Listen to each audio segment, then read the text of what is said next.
लाखों करोड़ों बच्चों ने इस साल 10th के बोर्ड के एग्जाम दिए होंगे और उसके बाद बड़ी समस्या ये आती है कि मैं आखिर स्ट्रीम लूँ तो कौन सी। साइंस ले लो, साइंस में ऑप्शन ज़्यादा है। हाँ, अब मैं पूछना चाहता हूँ उस ऑप्शन का क्या फ़ायदा जिसमें मैं ही टैलेंटेड नहीं हूँ, जो मेरे लिए एक सरदर्दी बन जाए, तो मेरे लिए वो ऑप्शन क्या काम आएगा? क्या मेरा अगर रिश्तेदार डॉक्टर है तो क्या वो बताएंगे कि विकास क्या किस चीज़ में अच्छा है? वो कैसे बता सकते हैं? क्या विकास के साथ समय बताया? लेकिन आपको लगता है कि इस करियर की वजह से मेरी ज़िंदगी पलट जाएगी, मेरे घर वालों की लाइफ चेंज हो जाएगी, तो आपको हमेशा एक बात बहुत दिमाग में क्लियर रखने लेना चाहिए, पेरेंट्स को भी और बच्चों को भी। बिना सफल करियर के आपको कोई नहीं बुलाने वाला। बहुत हार्श ट्रुथ है, आपके घर वाले भी आपको साथ नहीं बैठने देंगे। आप जब अपने बच्चे के साथ बैठ रहे हो ना, उसके सब्जेक्ट को चूज करने के लिए मत बैठो। आपका टारगेट एक ही होना चाहिए। ये अगर 4 फ्रेमवर्क आपने समझ लिया तो आप इजीली सब्जेक्ट पिक कर पाओगे।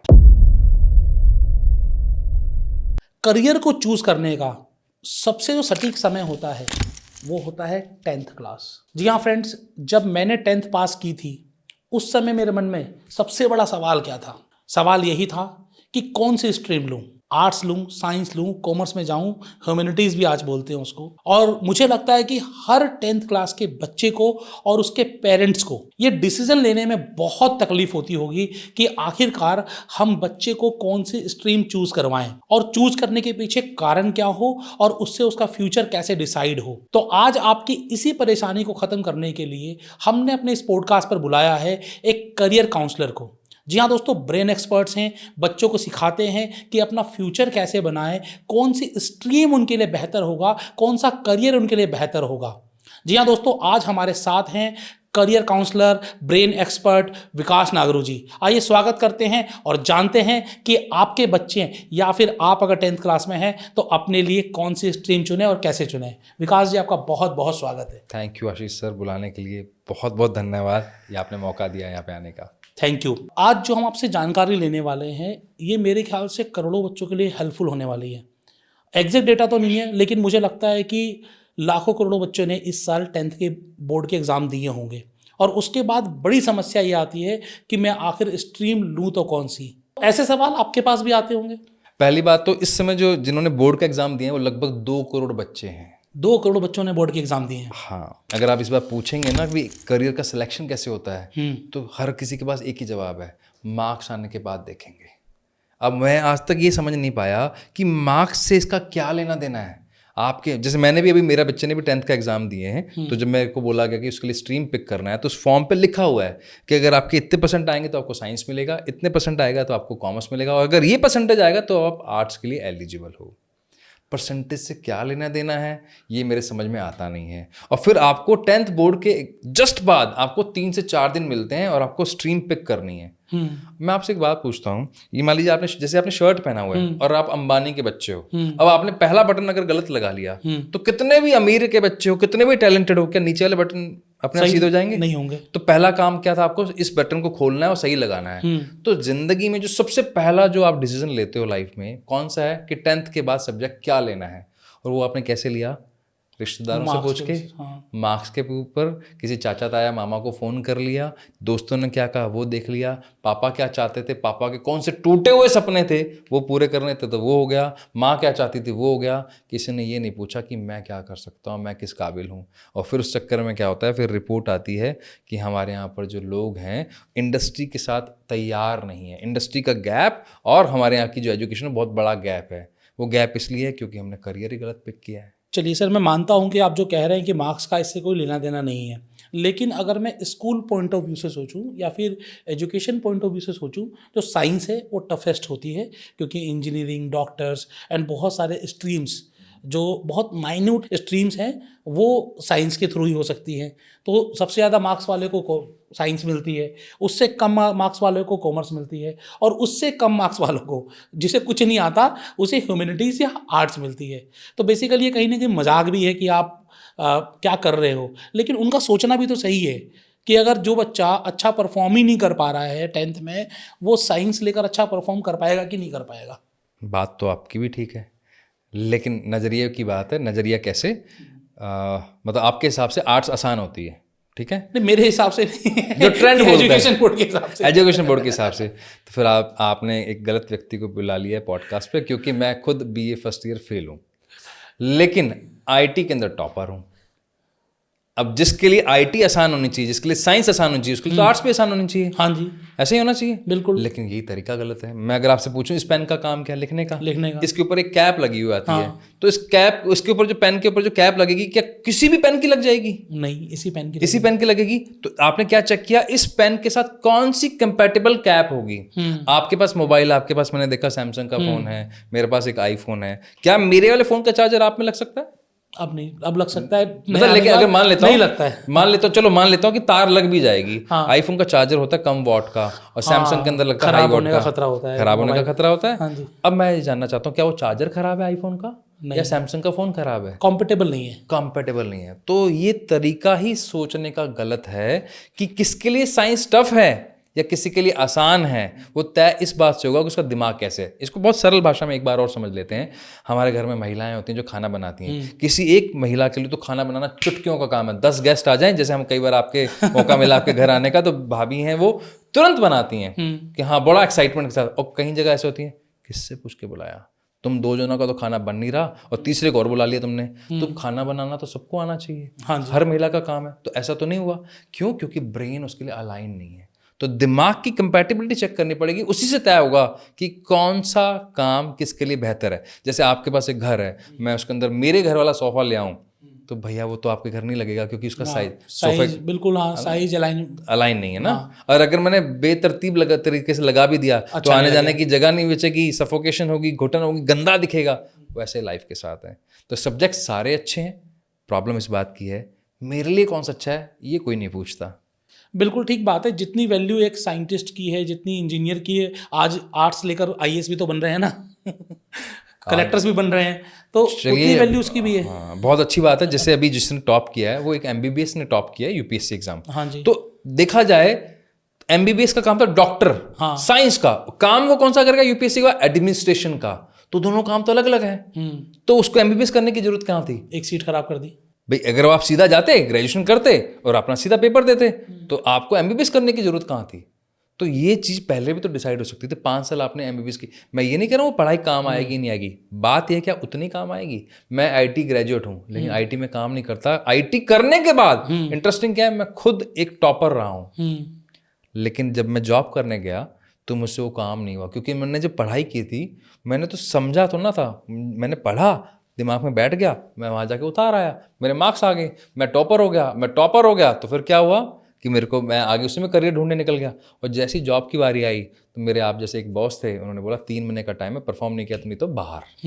और वही हुआ मेरे साथ कि मैं परफॉर्म नहीं कर पाया, तो फिर मुझे किसी और इंडस्ट्री में अपना काम देखना पड़ा। लेकिन मेरे घर वालों के 15 लाख रुपए डूब गए। फिर हम तो भारतीय हैं, पॉजिटिव सोचते हैं, कोई बात नहीं, पढ़ाई काम आती है। आज तक तो आई नहीं, अब आगे क्या काम आएगी मुझे पता नहीं। बच्चों का करियर डिसाइड होता है 10th के बाद, पेरेंट्स भी चिंतित रहते हैं। तो मेरा सीधा सवाल यही है कि आखिरकार बच्चे कौन से स्ट्रीम चूज करें, एक डिसाइड कैसे करें? डिसीजन तो बड़ा टफ है ना। बिल्कुल सही कह रहे हो आप। जब आपने सीधी मुद्दे की बात पे आते हैं, आपको 10th के बाद सब्जेक्ट पिक करना है, स्ट्रीम पिक करनी है, तो सीधा एक 4 स्टेप फॉर्मूला है, उसको अप्लाई करो। अपने पेरेंट्स के साथ बैठ जाओ, अगर पेरेंट्स सुन रहा है इस पॉडकास्ट को तो अपने बच्चे के साथ बैठ जाओ, और ये ओपन डिस्कशन है। तो पहला आपने ये चेक करना है कि बच्चे का इंटरेस्ट क्या है। देखिए, इंटरेस्ट और जेन्युइन इंटरेस्ट में, इन्फैचुएशन, आकर्षण में, और एक आपकी प्रतिभा में, दोनों में अंतर है। बिल्कुल, इससे जुड़ा हुआ एक सवाल लूंगा, बाद में लूंगा आपसे। ठीक है। बिल्कुल। जैसे मान लीजिए मैं कहता हूँ मेरे को तो लाल बत्ती की कार चाहिए, अब ये नहीं पता उसके लिए यूपीएससी का एग्जाम देना पड़ता है या पीसीएस का एग्जाम देना पड़ता है, तो ये समझ में हो सकता है कि उसको सिर्फ आकर्षण है उस पावर के साथ। तो यहाँ आपको बात करनी पड़ेगी उसका नेचुरल इंटरेस्ट क्या है, उसका नेचुरल तरीका आप जानिए, ओपन डिस्कशन कीजिए बिना डांट डपट के। हाँ बिल्कुल, उनको सुनिए। बिल्कुल। जैसे कुछ चीज़ें ऐसी होती है जो बच्चा बार बार करता है, जैसे कि कुछ बच्चों को पेंटिंग करना पसंद है, कुछ बच्चों को बड़ा कोई गेम पसंद हो सकता है, कुछ बच्चों को हो सकता है कि वो कंप्यूटर पे कुछ ना कुछ करते रहते हैं। तो कुछ मेरे बेटे के दोस्त हैं, वो वीडियो एडिटिंग करता है, 10th क्लास के अंदर है, तो वो भी उसका करियर हो सकता है। हाँ, तो बैठिए, बात कीजिए। दूसरा है एप्टीट्यूड। एप्टीट्यूड क्या होता है भी? मेरा एक इंटरेस्ट है, क्या मेरे में वो कैपेबिलिटी है कि नहीं है? बिल्कुल ठीक बात है। मेरा बेटा है, मैं तो मेरे घर का एग्जाम्पल ले रहा हूँ, क्योंकि मेरा बेटा भी 10th का एग्जाम दे के हटा है। मेरी बेटी ने भी 10th का एग्जाम दिया है। तो उसको ना क्रिकेट में बहुत इंटरेस्ट है, उसको एक एक मैच, एक एक खिलाड़ी का स्कोर याद है, किसने कितने विकेट ली, सब याद है। लेकिन जब वो खेलने जाता है तो उसकी कैपेबिलिटी नहीं है उसकी खेलने की, उसके अकॉर्डिंग नहीं खेल सकता कि प्रोफेशनल क्रिकेट खेल ले। खेलता ठीक है लेकिन प्रोफेशनल क्रिकेटर बनने के लिए नहीं है। तो आपको समझना पड़ेगा कि उसका एप्टीट्यूड क्या है। यहां बैठकर ओपन डिस्कशन होगा। एबिलिटी कह सकते हैं हम इसको, बहुत सिंपल भाषा में। अब तीसरा है उसको सोचने का तरीका कैसा है, वो क्रिएटिव है या लॉजिकल है। अब वो कैसे पता लगेगा? भाई जब आपसे वो बात करता है, वो आपको कहानियां सुनाता है, मेरे स्कूल में ये हो गया था, मैं घर आया तो ऐसे हो गया, मेरे ऑटो छूट गया था, ऐसे, ये आपको कहानियां सुनाता है, या लॉजिकल आपसे हर बात पे सवाल पूछता है, ऐसा क्यों, कब, कैसे। तो ये बैठिए, समझिए कि क्या वो लॉजिकल है या क्रिएटिव है। दोनों अलग अलग चीजें हैं, उसके बेस पे करियर बनेगा। ठीक है, मतलब वो कैसा सोचता है, कैसा सोचता सोचने का तरीका कैसा है उसका। बिल्कुल। जैसे किसी को डांसिंग पसंद है, किसी को घूमना फिरना पसंद है, कोई सोचता है कि ठीक है मुझे काम नहीं करना। बिल्कुल सही है। काम नहीं करना या काम नहीं करना तो नहीं कहूंगा, लेकिन ये देखना पड़ेगा। जो चौथा है हमारा, प्रेशर झेलने की क्षमता। प्रेशर झेलने की क्षमता हो गया, चौथा ही हमारा है। प्रेशर झेलने का मतलब कि घर में 4 गेस्ट आ गए, आते ही वो काम से भागता है, या उसमें लीडरशिप दिखाता है, मैं पानी पिलाऊं क्या, मैं कुछ कर दूं क्या, या वो बचता है। अच्छा, जैसे आपने या किसी दोस्त ने या किसी रिश्तेदार ने उसको डांट दिया, टीचर ने डांट दिया, तो कैसे करता है? वो बाउंस बैक करता है या डर के मारे छुप जाता है और उसको लगता है नहीं है मैं नहीं कर पाऊंगा। तो ये आपको पर्सनैलिटी समझनी पड़ेगी कि वो प्रेशर कैसे झेलता है। वो क्यों? जब आपने बहुत सारा क्रिकेट देखा होगा तो जैसे सचिन खेलते थे, वो प्रेशर में अच्छी बैटिंग करते थे, लेकिन जैसे ही वो कैप्टन बने तो वो अच्छी बैटिंग भी चली गई और कैप्टनसी की वजह से मैचेस भी हमने लूज किए। पॉइंट क्या था? वो टीम प्रेशर नहीं झेल पाए। ठीक है, तो वो उसमें परफॉर्म नहीं कर पाए। तो ये बात हम पे भी लागू होती है। तो ये आपको ऑनेस्टली देखना पड़ेगा। ये अगर 4 फ्रेमवर्क आपने समझ लिया तो आप इजीली सब्जेक्ट पिक कर पाओगे। तो बेसिकली IASP फॉर्मूला है इंटरेस्ट, एप्टीट्यूड, सोचना और प्रेशर झेलना। क्या बात है। ये 4 चीजें आपको देखनी है। लेकिन इससे अब आते हैं इसी से जुड़े अगले सवाल पर। अब इससे कैसे डिसाइड होगा कि अगर मान लो कोई प्रेशर झेल रहा है, कोई बहुत ओपन है, ठीक है ना, वो उसका एप्टीट्यूड भी ठीक है, जो जिसमें इंटरेस्ट है वही एप्टीट्यूड भी है, तो कैसे डिसाइड होगा कि मैं साइंस लूँ, मैं कॉमर्स लूँ या फिर मैं आर्ट्स लूँ? बहुत इंटरेस्टिंग है। इसको हम सब्जेक्ट वाइज कर लेते हैं। मान लीजिए किसी को लगता है कि मैंने साइंस लेना है, साइंस के अंदर भी मैंने नॉन मेडिकल लेना है। नॉन मेडिकल के अंदर सब्जेक्ट क्या है? Physics, chemistry and mathematics. अगर आपका बच्चा प्रॉब्लम को समझने की ताकत रखता है कि फिजिक्स के कॉन्सेप्ट अच्छे लगते हैं, मतलब रट नहीं रहा, ये तो बता ही सकता है ना बच्चा कि मैं रटता हूं कि समझता हूं, दोनों में अंतर है। तो अगर वो कहता नहीं मैं समझता हूं, मुझे केमिस्ट्री में थोड़ा सा चैलेंज आता है, वहां थोड़ा रटना पड़ता है, वहां मुझे ना ज्यादा जोर लगता है पापा, वहां मुझे थोड़ी सी दिक्कत है, तो आपको समझ में आया कि मेरा बच्चा लॉजिकल है। अच्छा, उसको मैथ्स में दिक्कत है क्या? नहीं, मैथ्स भी बहुत अच्छी कर लेता है। मैथ्स भी वो हर सम को करता है, फॉर्मूला को याद करता है, समझता है और प्रॉब्लम को पूरा एकदम एक्यूरेट लिख लेता है वो। तो आपको पता लगा मेरा बच्चा लॉजिकल है। केमिस्ट्री में दिक्कत हो सकती है तो उसकी ट्यूशन लगा सकता हूँ मैं, उसकी एक्स्ट्रा हेल्प दे दूंगा मैं। तो यहाँ से आपको ये आंसर मिल गया। आपको लगता है कि मुझे मेडिकल दिलाना है। अब मेडिकल दिलाने वक्त आपको ये देखना पड़ेगा क्या उसका थोड़ा सा भी इंटरेस्ट है लाइफ साइंस को लेकर।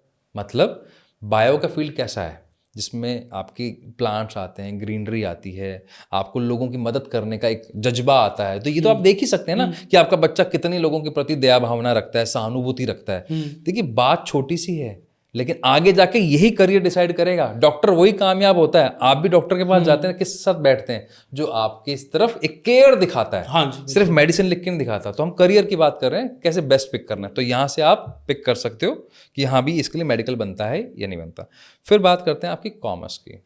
अब कॉमर्स के अंदर है स्टैटिस्टिक्स, लॉजिकल है वो, उसको नंबर्स अच्छे लगते हैं, उसको बिजनेस पे बात करना अच्छा लगता है। कॉमर्स का पर्पस क्या है?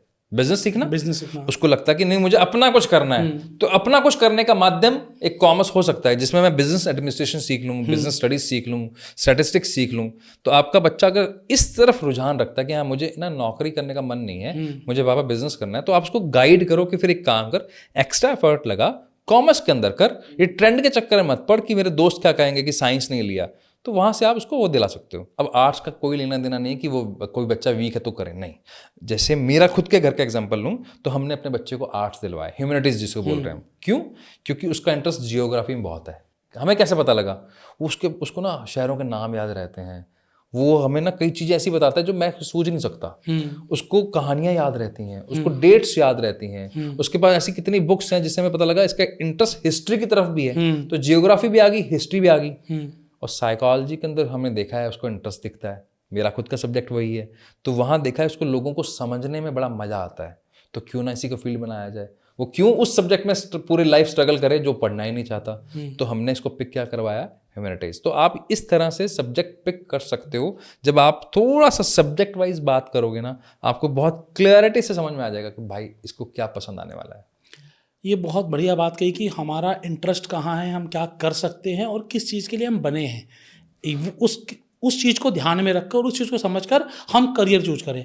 लेकिन कई बार ऐसा भी तो होता है कि मेरा सपना क्या है, डॉक्टर बनने का, मेरा सपना क्या है, इंजीनियर बनने का, मेरा सपना है चार्टर्ड अकाउंटेंट बनने का, आईएएस करने का, यूपीएससी क्लियर करने का।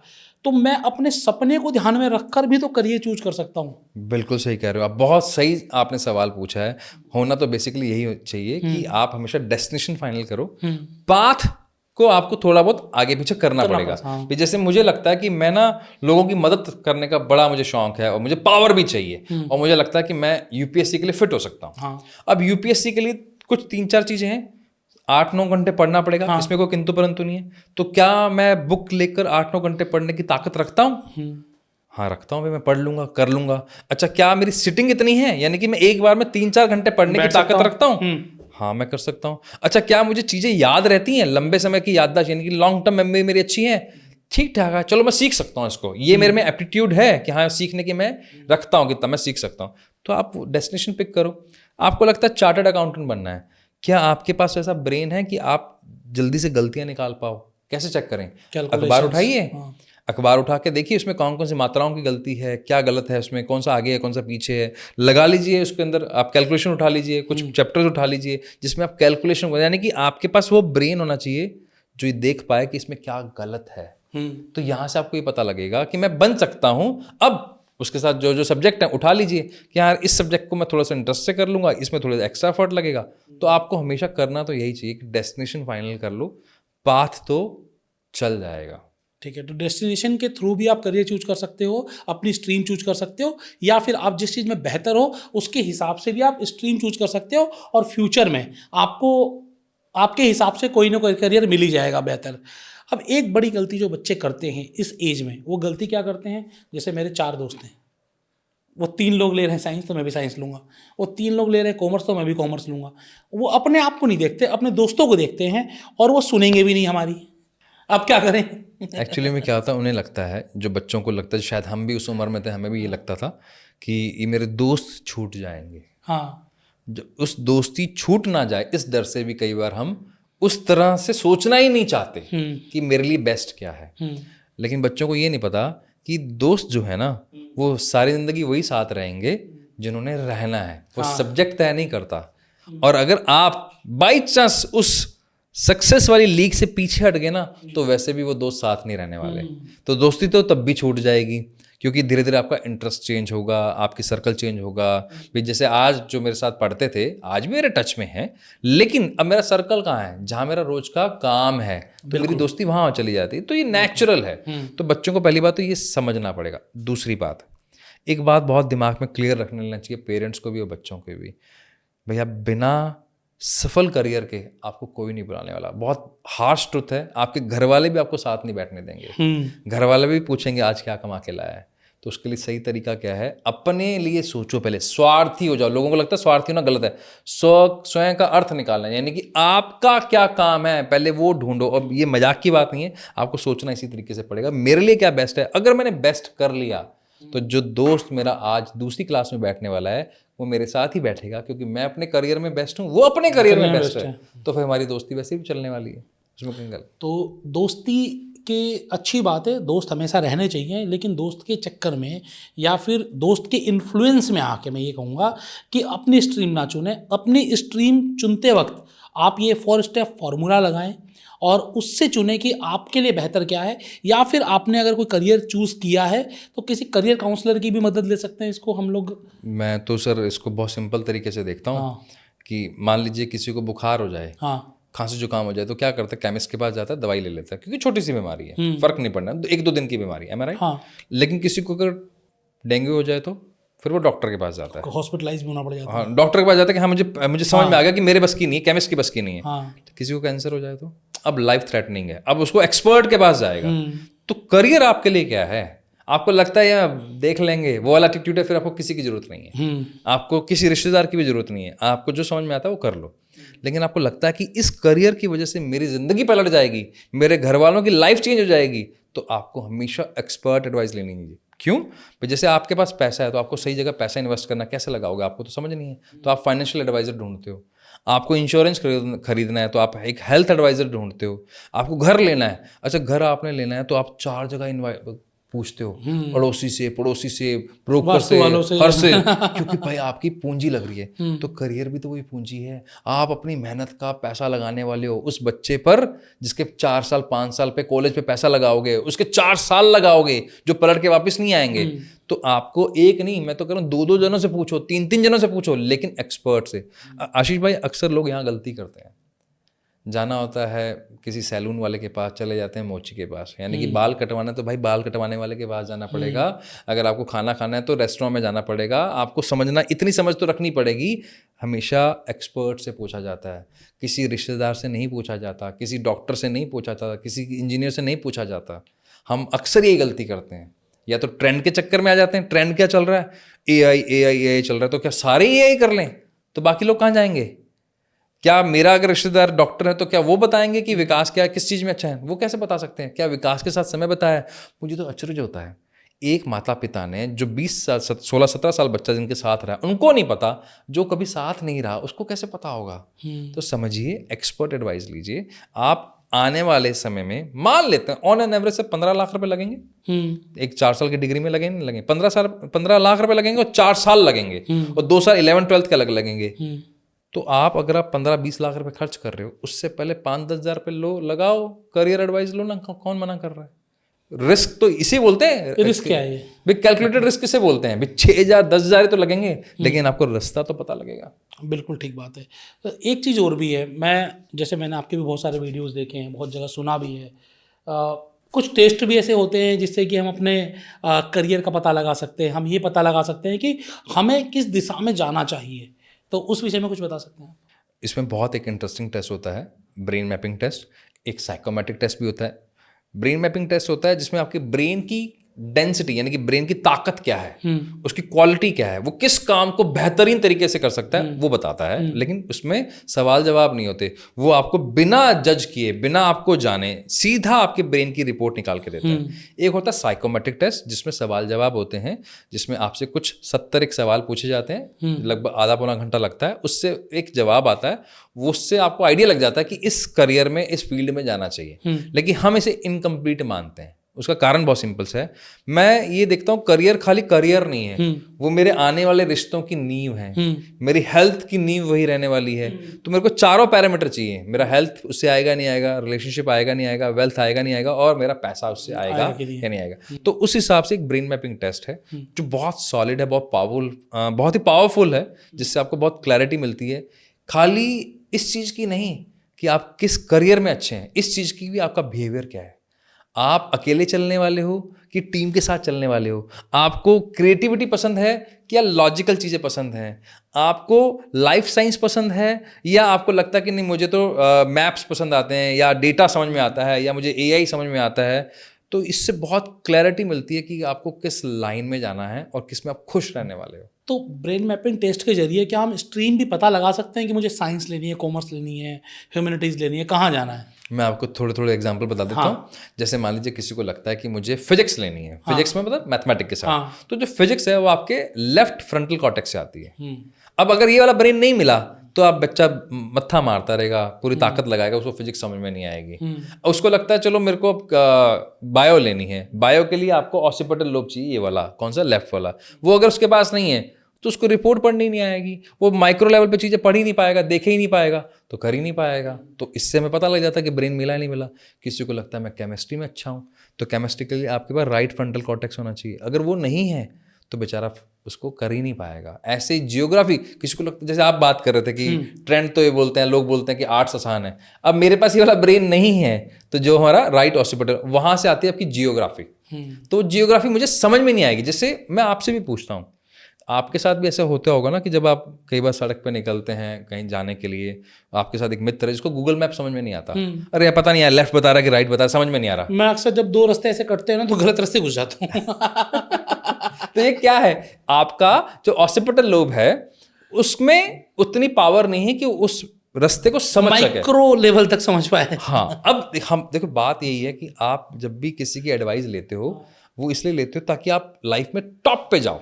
हाँ जी। बीमारी के लिए लेते हो तो बीमारी से हमेशा के लिए बाहर आ जाओ, इसलिए लेते हो। ऐसे करियर में जब आप पूछ रहे हो तो आपको हर माइक्रो लेवल पे जाना पड़ेगा। जैसे किसी को लगता है यार मैं डांस में चला जाऊँ, मुझे डांस बहुत अच्छा आता है, डांस अच्छा आता है, आप डांसर बनना चाहते हैं कि कोरियोग्राफर बनना चाहते हैं, ये भी इससे पता लग जाता है।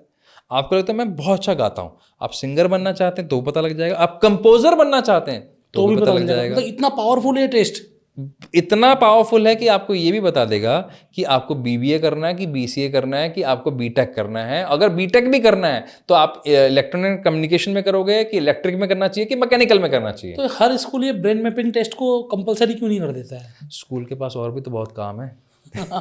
जैसे उसको बच्चों को मूवी भी दिखाने लेके जाना है, पिकनिक पे भी लेके उसके बाद इतनी रिस्पॉन्सिबिलिटी, उसको किताबें भी ला के देनी है, उसको आप मान सकते हैं कि उसको ड्रेस का भी इंतजाम करना है, बहुत सारे काम है, बहुत सारे काम है। तो बेचारा क्या करें वो भी।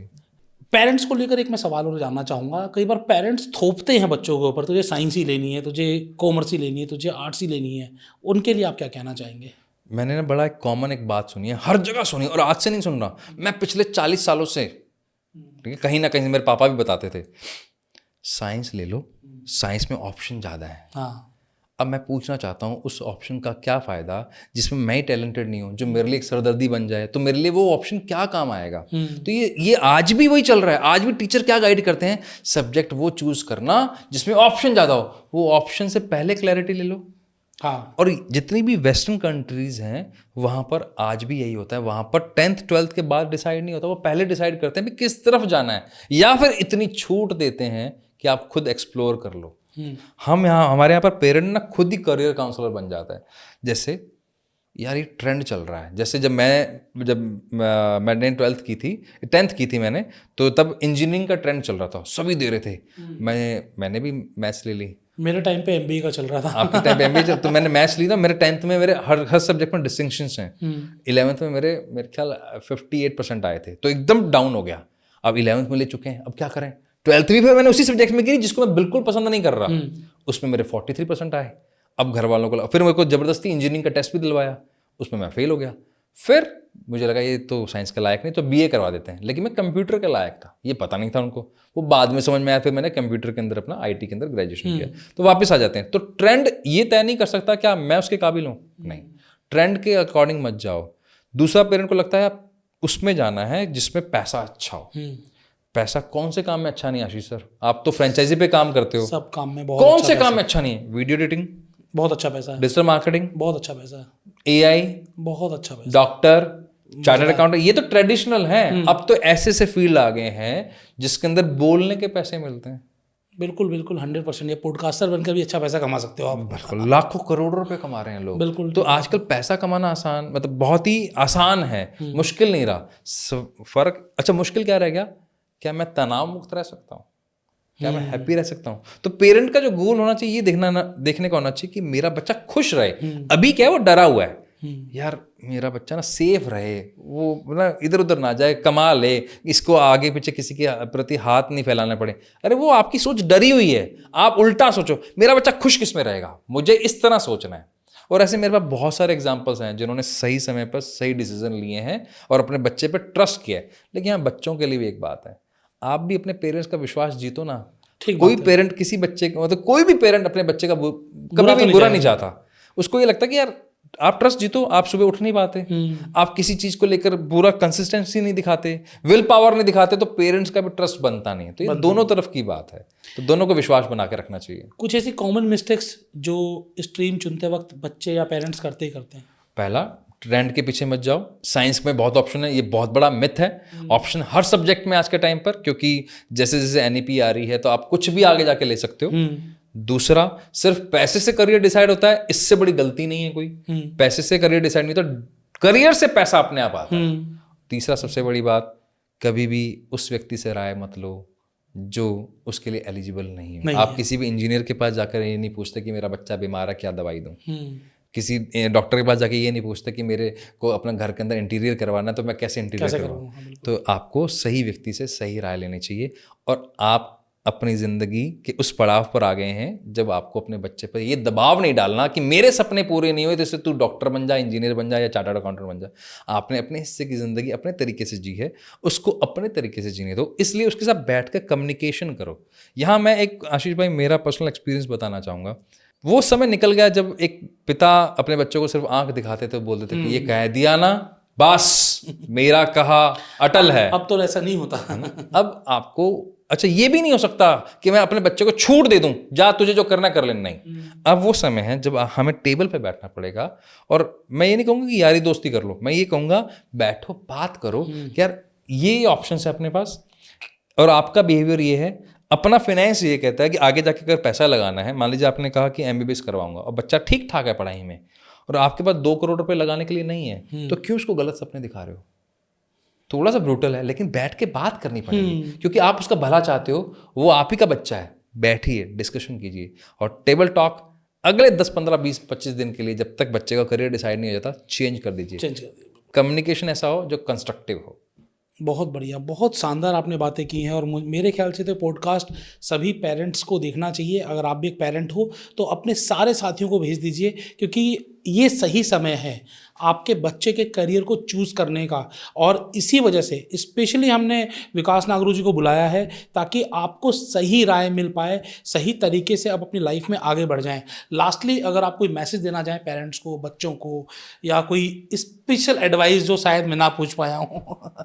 मैं एक ही बात कहना चाहूँगा, आप जब अपने बच्चे के साथ बैठ रहे हो ना, उसके सब्जेक्ट को चूज़ करने के लिए मत बैठो। आपका टारगेट एक ही होना चाहिए, उसका फ्यूचर एनवायरनमेंट, वो हैप्पी रहे। अगर आप इस नज़रिए से देखोगे तो आपके सोचने का नज़र बदलेंगे, नज़ारे बदल जाएंगे, हम सबको पता है। तो आप सिर्फ नज़रिया चेंज कीजिए, यकीन मानिए आप अपने बच्चे के लिए बेहतरीन डिसीजन ले पाएंगे। लेकिन आपने डर के मारे डिसीजन लिया तो बहुत गड़बड़ हो जाएगा। तो सिर्फ सब्जेक्ट नहीं चूज़ करना, आपने उसकी लाइफ तय करनी है। तो बैठिए और उसको इतना माइक्रो लेवल पे ऑब्जर्व कीजिए, यार ये कॉन्फिडेंट रहता है नहीं रहता, अच्छा किस चीज़ में कॉन्फिडेंस रखता है, ये कौन सी बातों पे रखता है, कब डर जाता है, कब एकदम निखर के आता है, ये बस इतना सा ध्यान रखिए। आखिरकार आप ही उसके माता पिता हैं।